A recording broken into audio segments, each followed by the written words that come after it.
Saya juga sering mengedit. Sering ya? Iya. Ini kadang mahasiswa Overload ikut ya? kegiatan genus aja gitu sebagai panitia, staff biasa. Tapi dia input kan sampai 300 jam. Kayaknya nggak make sense banget ya. Iya, nanti bisa dimarahin Wirangga.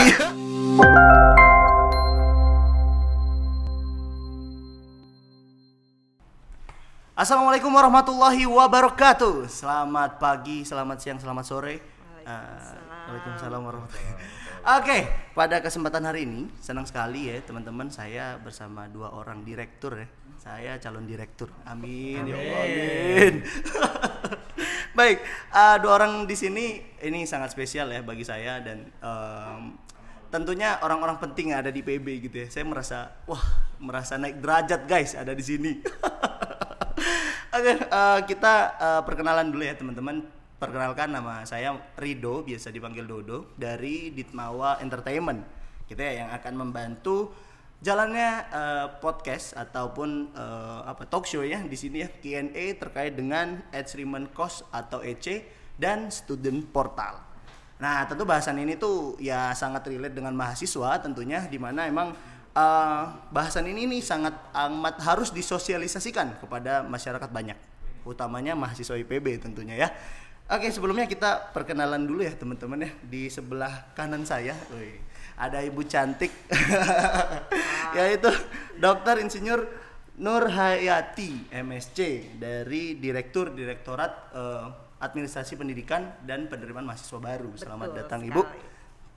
Sapa dulu mungkin teman-teman di sini. Selamat pagi, assalamualaikum warahmatullahi wabarakatuh. Oke, ibunya cantik banget ya. Ini belum buka masker guys, tapi udah auranya itu udah wow muncul gitu ya.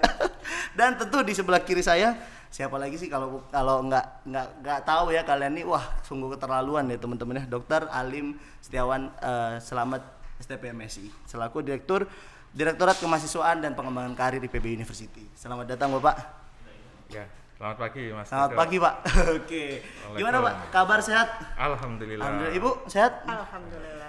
Oke, ya. Mas Dodo sehat? Alhamdulillah Pak. Kemarin baru sedikit agak trouble gitu ya. Enggak baru bangun tidur kan? Biasanya gini, jam-jam belum bangun sebenarnya.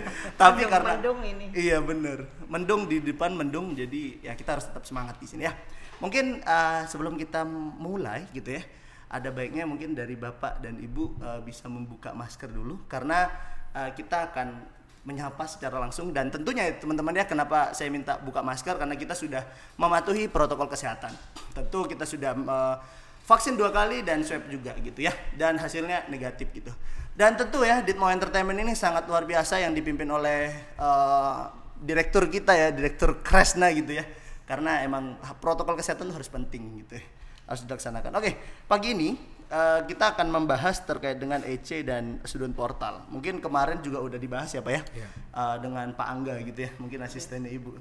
Nah sebelumnya saya pengen nanya ke Ibu nih, menurut Ibu seberapa banyak sih Bu anak-anak yang sudah mengisi di data Student Portal itu Bu, terkait dengan EC itu?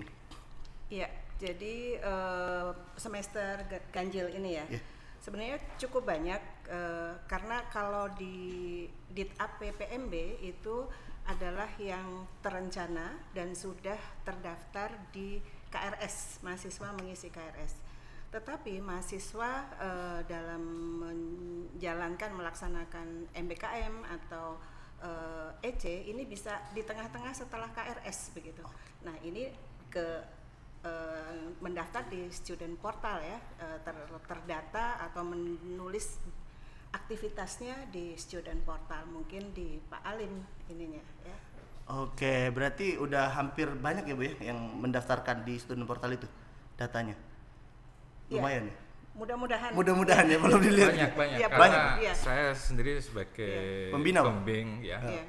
Hampir setiap hari itu ada 5-10 begitu Wow. yang meminta saya untuk memberikan penilaian verifikasi gitu. Jadi, dan kalau dari capaian Simaker, prestasi mahasiswa tahun ini yang sudah masuk datanya itu ada sekitar 1038. Wow, tepuk tangan dong. Itu yang masuk ke sistem gitu ya. Yang masuk ke sistem 1308 Pak. Yang juara-juara. Yang Khusus untuk kompetisi aja. Kompetisi aja. Belum yang non belum kegiatan-kegiatan yang lain yang dinilai. Nah, ini kan nanti bisa diusulkan, disetarakan begitu ya menjadi mata kuliah seperti itu. Ini kan nilai belum masuk ya sampai 30 Desember dan mungkin masih ada susulan-susulan nilai. Nilai itu nanti masuk ke SIMAK baru kami bisa melihat keseluruhannya. Oke, berarti guys buat teman-teman ya yang menunggu nilai senja ya sampai tanggal 30 ya Pak ya. Ada nilai senja ya? Iya, ada nilai senja. Tahun baru nanti. Tahun baru ya. Jadi tahun baru ya teman-teman, siapkan tisu ya. Kalau misalnya nilainya bagus terharu, kalau misalnya sedih, nilainya kurang berarti sedih Bu ya. Oke, di sini sudah masuk beberapa pertanyaan Bu, Pak, yang kita kumpulkan melalui media Instagram Ditmawa IPB. Kita akan bacakan beberapa pertanyaan gitu ya. Yang pertama dari Indri gitu ya. Saya sudah memasukkan data kegiatan. Mengapa data tersebut tidak muncul di anggota yang di-tag? Nah, gimana tuh? Kegiatan di berita acara aktivitas sudah memasukkan kegiatan, dan kegiatan itu sepertinya berkelompok ya. Iya, seperti itu. Berkelompok. Nah, dia menginputkan apakah sebagai ketua atau sebagai anggota, menambahkan anggota yang lain gitu ya. Tetapi tidak muncul di anggota yang lain daftar kegiatan itu ya. Nah, itu mungkin nanti secara teknis nih jadi catatan. Jadi catatan kita akan cek gitu ya. Kalau memang itu belum, berarti nanti kita perbaiki dari sistem. Itu mungkin jadi masukan kita ya Bu Nunung ya ke Direktorat Sistem Informasi. Oke, berarti harap bersabar aja ya Pak ya bagi yang punya kendala seperti itu. Nah, anggotanya diberitahukan aja, nggak apa-apa. Karena mengejar misalnya sekarang semester ini disetarakan ya anggotanya mengusulkan lagi juga aja gitu. Oke. Jadi nanti paralel kita perbaiki, kita cek. Tapi tetap melaporkan ya Pak? Ya, tetap melaporkan. Tetap melaporkan. Ditmawa. Ya, memang sebenarnya rancangan kita begitu. Salah satu dari anggota kelompok memasukkan itu dengan memasukkan anggota yang lain itu sebenarnya nanti akan di tempat yang lain juga akan muncul di anggota yang lain. Jadi memudahkan sebenarnya, nggak harus semuanya upload satu-satu. Iya, gitu.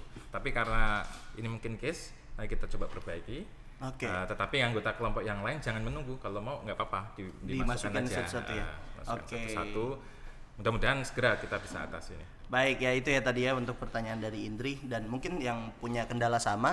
Jadi jangan menunggu ya bagi teman-teman yang sebagai anggota gitu ya buat lomba apa segala macam. Jadi masukin aja dulu gitu individu. Nah, next pertanyaan kedua. Kegiatan apa saja yang bisa dikonversi menjadi SKS dan apa ketentuannya? Mungkin dari Ibu, dari Kartika ini Bu. Ya, sekarang kan zamannya Merdeka Belajar ya. Jadi ada berbagai kanal yang disediakan oleh Kemendikbudristek ya. Jadi ada 9 kanal itu. Boleh mengambil mata kuliah di luar IPB, boleh melaksanakan kegiatan kewirausahaan dan lain-lain. Saya kira perlu dilihat lagi 9 kanal MBKM. Nah, juga aktivitas mahasiswa yang lain misalnya organisasi dan sebagainya itu bisa dicatatkan di BAA dan nanti jam kegiatannya akan dihitung ya, bukti-bukti kegiatan dan sebagainya. Nah, itu nanti yang akan dinilai oleh pembimbing. Tentunya pada saat mencatatkan mahasiswa juga memberikan catatan atau memberikan informasi siapa pembimbingnya begitu. Nah, ada lagi mungkin enrichment ya. Kalau yang di kurikulum 2020 itu ada yang disebut enrichment. Itu tadi kegiatan MBKM itu bisa diakui sebagai SKS nanti untuk ditransfer. Kalau yang ke 2014 tentunya supporting course ya. Atau menambah supporting course, kalau sekarang mungkin sudah 144 dan sebagainya, terpaksa berarti SKS-nya nambah. Oke. Berarti maksimal SKS 100 berapa, Pak? 160. Sampai sekarang 160 dulu ya. 160. Iya. Tapi kalau K2020 tentunya karena sudah ada slot enrichment course, nggak perlu nambah. Nggak perlu nambah ya Pak ya. Wow. Oke, enak banget ya buat masa-masa teman-teman yang masih muda nih. Oke, next kita nanya ke ke pertanyaan selanjutnya nih. Nah, di sini ada yang bertanya, tutorial konversi PKM menjadi SKS. Wow. Apa itu PKM? PKM program kreativitas mahasiswa. Okay. Mungkin yang didanai atau yang sampai lolos ke PIMNAS begitu ya. Oke. Nah, kalau PKM itu nanti rancangan kita itu PKM atau PIMNAS itu mahasiswa sebenarnya tidak perlu menginput data dari awal. Karena datanya ada di bawah. Jadi nanti kita yang menginputkan sebenarnya, gitu ya. Tapi untuk penyetaraannya nanti dilakukan sendiri, gitu ya. Hanya untuk input datanya. Tapi kalau sekarang mahasiswa bisa menginput lebih dulu lah. Misalnya kalau buru-buru ya di semester ini perlu menyetarakan seperti itu. Nah, kalau tutorialnya ya pertama input dulu data di berita acara aktivitas, begitu kan. Masukkan informasi yang lengkap. Nah, ini seringkali yang menjadi kendala para dosen untuk menilai, ya Bu Nunung ya, karena informasi yang dimasukkan mahasiswa itu nggak lengkap. Kan itu ada nama kegiatan, ada deskripsinya. Nah, itu ketika deskripsi kegiatan itu mahasiswa harus menulis secara lengkap. Secara lengkap ya. Kegiatannya apa yang mereka dapatkan, capaian pembelajarannya apa, gitu kan. Nah, itu didetailkan gitu ya. Nah, sehingga nanti dosen tahu, oh kegiatannya ini toh yang diikuti, yang didapatkan apa. Terus jam aktivitasnya ini yang penting. Jam aktivitas ya yang penting. Jam kegiatan itu yang digunakan nanti untuk menyetarakan berapa SKS gitu yang didapatkan. Nah, untuk para mahasiswa yang harus diingat, satu SKS itu kurang lebih ya Benung setara 45 jam. 45 jam satu SKS Pak. Ya. Nah, yang diisi di situ itu jam ya, jangan menit. Saya mendapati banyak mahasiswa yang mengisinya itu karena mungkin di sertifikatnya kan dapat 8.000 sekian menit. Itu sebenarnya setara dengan tadi 135 jam atau 3 SKS. Nah, yang diisikan tuh menit. Jadi kan nanti kalau dihitung SKS jadi banyak gitu ya. Nah, ini harus cermat, hati-hati ya. Jadi yang diisikan tuh jam. Jadi kalau sertifikatnya menit misalnya, konversi dulu ke jam. Ya. Nah, ini yang banyak kemarin itu peserta KMM ini. Kredensial Mikro Mahasiswa Indonesia itu. Nah, itu rata-rata sertifikatnya memang menit. Nah, ini harus konversi dulu ke jam gitu. Nah, setelah informasi itu lengkap ya, diinputkan di berita acara aktivitas. Nah, nanti ada menu penyetaraan namanya di student portal itu. Nah, nanti diklik aktivitas mana yang mau disetarakan. Kan mungkin tidak cuma satu kegiatan nih. Dia mungkin PKM ditambah apa lagi, Nah, kemudian nanti memilih mata kuliah yang mau disetarakan apa. Nah, ada yang terencana, berarti dia sudah ada di KRS. Ada di KRS dari awal ya berarti? Dari awal. Tapi kalau di sifatnya rekognisi, berarti itu tidak ada di KRS. Nah, itu nggak apa-apa. Ya? Itu masih bisa. Nanti pilihannya ya Bu Nunung ya, mau di semester ini atau mau di semester berikutnya. Penyetaraan itu ada pilihannya nanti. Ya sudah, setelah itu usulkan, nanti tinggal menunggu penilaian dari program studi. Gitu. Karena gini, maksimal SKS yang bisa dicatatkan dalam satu semester itu 24 SKS. 24 SKS. Kalau IPK-nya bagus ya, Bu. Maksimal ya. Iya, benar. Jadi kalau sudah 24 SKS misalnya dari kuliah dan sebagainya, lalu ada kegiatan tadi ya, melebihi, ini tidak bisa dicatatkan di semester itu. Jadi harus direkognisi atau didaftarkan di semester berikutnya. Gitu ya teman-teman. Nah, kalau misalnya nih Bu, kalau FKH itu kan 158 ya kalau nggak salah. Nah, itu seperti apa? Apakah mereka tidak bisa mengklaim atau seperti apa itu Bu? Ya, SKS. Tadi batasannya kan 160.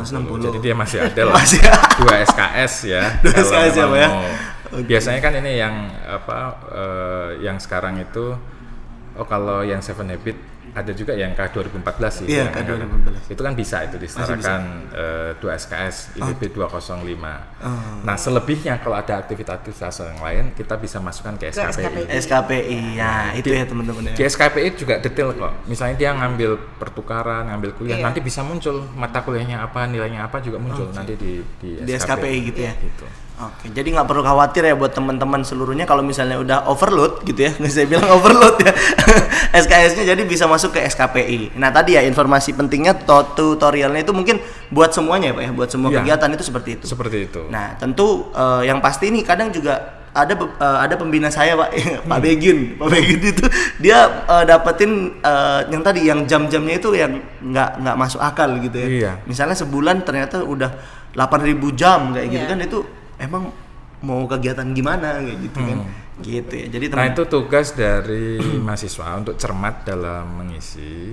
Dan ya kami juga berharap pada para dosen ya untuk juga mencermati, karena para dosen itu di menu XR portal ketika ingin menilai dia kan masuk ke menu akademik, kemudian nanti ada pembimbing kegiatan ya. Nah di pembimbing kegiatan ketika diklik itu nanti akan muncul daftar kegiatan yang diusulkan oleh mahasiswanya untuk dinilai oleh dosen tersebut. Ya. Nah ketika diklik kegiatannya itu nanti kan tadi informasi apa yang diinput di berita acara tugas itu akan muncul. Itu yang jadi panduan bagi dosen untuk mencermati si A ini ikut kegiatan apa. Kapan, berapa lama durasinya. Nah di situ sebelum memberikan penilaian, nah pertama itu para dosen tuh setuju atau tidak dulu. Oke, setuju atau tidak. Kalau tidak, berarti tidak dinilai kan. Nanti ada catatan nih, misalnya apa, mungkin kurang lengkap sertifikatnya, kurang lengkap dokumennya atau apa gitu, itu bisa ditolak. Atau kalau nggak mau menolak, mungkin bisa menghubungi mahasiswanya, coba lengkapi dulu deh. Sebelum dinilai itu masih bisa ya untuk diedit dan dilengkapi dulu ya Bu ya. Nah kalau misalnya setuju, oke nih mau dinilai, nah di situ ada 2 yang harus diisi oleh para dosen itu. Nilainya sama jam kegiatan. Nah kalau mahasiswa itu sudah input di awal, jam kegiatan itu akan muncul. Udah langsung muncul akan muncul. Tetapi di sini dosen bisa mengkoreksi kalau salah. Saya juga sering mengedit. Iya. Ini kadang mahasiswa ikut kegiatan genus saja gitu sebagai panitia, staf biasa. Tapi dia inputkan sampai 300 jam. Kayaknya Enggak make sense banget ya. Iya, nanti bisa dimarahin Wirangga sebagai menteri Senbud dulu kan. Enggak segini. Saya aja sebagai menteri enggak segitu kan. Iya, 24 itu saya jam. edit. Nah, kayaknya mungkin ini setara 45 jam lah kalau sibuk banget begitu. Itu saya edit dulu ya. Begitu gitu. Karena saya tahu lah aktivitasnya begitu. Nah, itu baru kemudian nanti berikan penilaian. Gitu. Kalau di saya nih muncul kan ada dokumen pendukung ya yang diupload, itu foto saja begitu.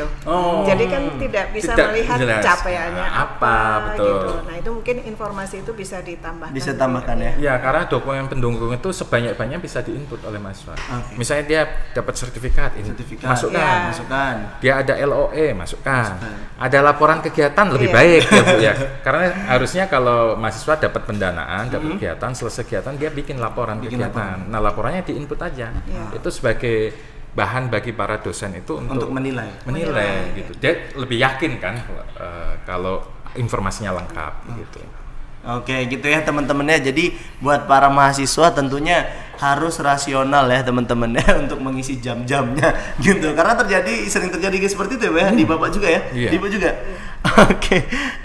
Jadi teman-teman ini emang harus diperhatikan secara detail. Tentu dukungan bukti-bukti kegiatan itu juga harus kalau misalnya ada sebanyak mungkin masukkan aja sebanyak mungkin gitu. Nah kita next ada yang terkait dengan ini Bu, ada yang nanya terkait dengan magang MBKM, apakah bisa disetarakan dengan semua mata kuliah pada semester saat ambil MBKM?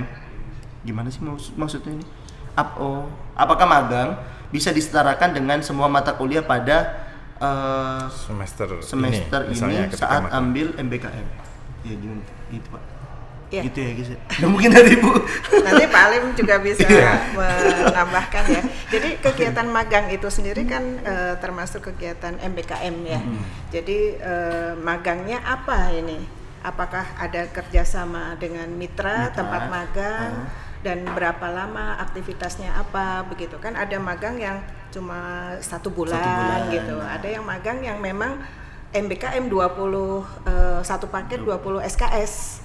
Nah kegiatannya apa nanti konsultasi ya dengan dosen penggerak namanya atau pembimbing akademik. Ini kegiatannya ini. Nah, nanti dikonsultasikan bisa masuk mata kuliah apa saja. Gitu kan. Nah, itu mata kuliahnya itu yang nanti didaftarkan kalau terencana. Nah, kalau misalnya activity hours atau jam kegiatannya itu sampai 20 SKS, kan ada soft skill yang didapatkan selama magang dan sebagainya. Itu bisa diklaim SKS-nya begitu. Nanti Pak Lim bisa menjelaskan soft skill apa nih yang didapatkan dari magang misalnya. Mungkin Pak Alim ada ditambahin terkait dengan magang ini, soalnya ada yang bertanya juga terkait dengan kesulitan nih, saya kesulitan konversi mata kuliah dengan magang MBKM. Nah, ya, jadi begini, untuk konversi itu pegangannya ada dua ya Bu ya. Yang pertama adalah capaian pembelajaran atau learning outcome. Nah, ini harus relevan dulu antara mata kuliah yang ada di semester itu gitu ya, di kurikulum program studi ya, misalnya di semester 7 nih mata kuliahnya apa aja. Nah, kan ada capaian pembelajaran mata kuliah. Nah, capaian pembelajaran mata kuliah itu sama nggak dengan capaian pembelajaran yang didapatkan selama magang? Gitu ya. Kalau misalnya sama, apa yang dipelajari di mata kuliah dengan apa yang dipelajari di magang, berarti magang itu bisa dikonversi, bisa disetarakan. Ya misalnya begini, mahasiswa saya misalnya di prodi manajemen nih, di semester 7 ini ada mata kuliah manajemen proyek, ada mata kuliah manajemen strategi misalnya. Terus kemudian ada mata kuliah misalnya apakah etika profesional misalnya begitu ya.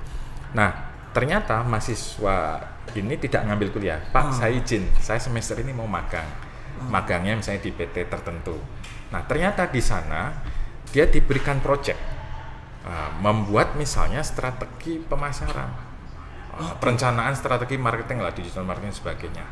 Nah, kan dia membuat perencanaan strategi gitu ya.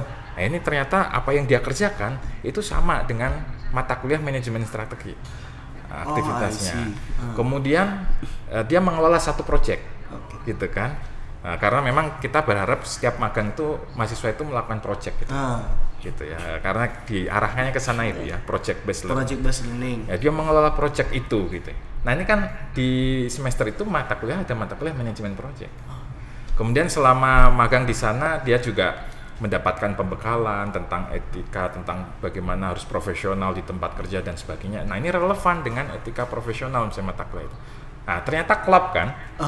Kalau klop berarti aktivitas magangnya ini bisa dikonversi menjadi mata kuliah yang ada di semester itu. Tapi kalau misalnya dia mata kuliah ini tapi ternyata selama magang dia mengerjakan yang lain tidak relevan, ya nggak bisa. Nggak bisa. Tetapi tadi konversinya mungkin dalam bentuk soft skill ya Bu, yang masuk di mata kuliah EC itu. Siapa tahu selama magang dia memang dilatih untuk berpikir kritis, pengembangan diri, talenta, kepemimpinannya, ya mungkin kompleks problem solvingnya ada masalah tapi nggak ini, nah itu bisa disetarakan dengan EC. Gitu. Nah yang kedua, tadi seperti yang sudah disampaikan oleh Bu Nunung, itu selain learning outcome, patokannya adalah learning hours atau jam aktivitas. Nah, selama magang bener nggak? Magangnya itu bener-bener 1 semester, 6 bulan, 6 hampir, bulan ya. Hampir. Atau jangan-jangan cuma efektifnya 3 bulan. 3 bulan. Kalau 3 bulan kan jam aktivitasnya mungkin ya nggak sampai 15 SKS bisa jadi ya Bu ya. Hanya 400 atau 500 sekian jam misalnya begitu. Nah, ini kalau dikonversi tadi 1 SKS kan 45 jam. Kalau ternyata kurang, ya nggak bisa. Jadi kalau mau 20 SKS ya harus full. Harus full 6 bulan gitu Pak? Ya dihitung kira-kira. 45 kali 20 gitu. Itu paling simpelnya. Gitu baik. Jamnya, gitu. Oke, jadi kita ya teman-teman ya buat magang berarti tadi kalau misalnya mata kuliah wajib ya bisa dibilang mata kuliah wajib itu bisa gunakan atau dikonversi juga dengan aktivitas yang berrelevan dengan mata kuliah itu. Nah, gitu. Nah, kalau nggak relevan masuknya ke EC gitu ya. Tetap mahasiswa kalau magang setara 20 SKS ya akan kita hargai, kita akan precise. Tapi bentuknya lain ya Bu ya. Tidak mata kuliah yang di kurikulum terstruktur. Karena sebenarnya pengakuan ini ada 3 Mas, ada terstruktur, ada hibrid. Hibrid itu bisa terstruktur, bisa free form. Ada yang full free form. Free form itu yang EC tadi, full gitu. Oke. Gitu ya teman-teman ya. Jadi harus benar-benar teman-teman berpikir, harus bisa memilah gitu ya. Kegiatan teman-teman bisa nggak sih masuk ke dalam yang tadi terstruktur atau misalnya yang lepas gitu ya, maksudnya. Ya makanya mungkin catatannya Bu Nunung untuk memudahkan dalam penyetaraan dan konversi, makanya sebelum magang konsultasi dulu dari awal dengan dosen pembimbing dengan program studi. Jadi sebelum berangkat itu, sebelum mendaftar malahan. Kan sekarang lagi dibuka nih pendaftaran magang di mana-mana ya. Daftar konsultasi dulu, Pak, Bu gitu. Saya mau magang di sini. Nanti di sini tuh mengerjainnya ini itu dan sebagainya. Nanti kalau udah selesai saya bisa dikonversi di mana aja. Nah, itu harus selesai di awal, Mas. Gitu. Intinya mahasiswa harus berkomunikasi baik ya dengan dosennya. Gitu. Betul. Jadi jangan takut ya teman-teman. Jadi kalau misalnya teman-teman mau ngambil dari awal, komunikasikan dulu ke dosennya. Karena nanti yang bakal menilai ya juga dosen teman-teman gitu ya. Betul. Gitu teman-teman. Oke, ini Pak ada lagi Pak yang bertanya Pak nih. Ya, bisakah Ditmawa memberikan tutorial berupa video terkait submitting SKPI dan apakah SV bisa mendapat poin EC Pak? Ya. Kalau tutorial nanti kita bisa siapkan ya, biar langsung masuk ke sistem. Gimana inputnya kayak gitu ya. Oke, nanti video tutorial ya disiapkan. Kalau untuk KMMI sebenarnya di Instagram Ditmawa sudah ada tuh panduan penyetaraan KMMI. Sebenarnya langkah-langkahnya nggak jauh beda sih. Nanti bisa di-download itu. Nah, itu baru tayang kemarin kalau nggak salah ya. Saya tahu itu karena banyak pertanyaan yang untuk KMMI. Sebenarnya aktivitas KMMI sama dengan yang lain ya, sebenarnya prinsipnya sama ya Bu. Kalau tadi yang SV. Jadi kalau dari struktur kurikulum EC tadi ya, enrichment course itu slotnya ada di kurikulum K2020. Nah, tampaknya saat ini yang SV itu kan belum ya Pak ya, jadi masih kurikulum lama begitu. Tetapi tidak menutup kemungkinan untuk beraktivitas gitu. Nah, aktivitas tadi bisa sebagai bukan EC yang di kurikulum K20 tapi K2020 tetapi sebagai pengayaan dari mahasiswa itu sendiri bisa ditambahkan begitu ya. Jadi beberapa mungkin kegiatan di SV juga bisa dilakukan di luar kan. Nah, ini kan juga bisa merupakan pengayaan dan bisa disetarakan dengan mata kuliah yang memang ada di kurikulum tadi, asalkan LO sama LH. Oke. Berarti SV harus masih mulai bisa. Ingat dari sekarang masa itu LOLH karena itu kunci untuk penyetaraan. Outcome, capaiannya dan jamnya. Oke. Gitu ya teman-teman ya. Jadi buat SV bisa ya Bu ternyata ya. Bisa. Jadi S0 sampai S2, S3? S3 itu. SV saat ini S3. S3. S3. D3.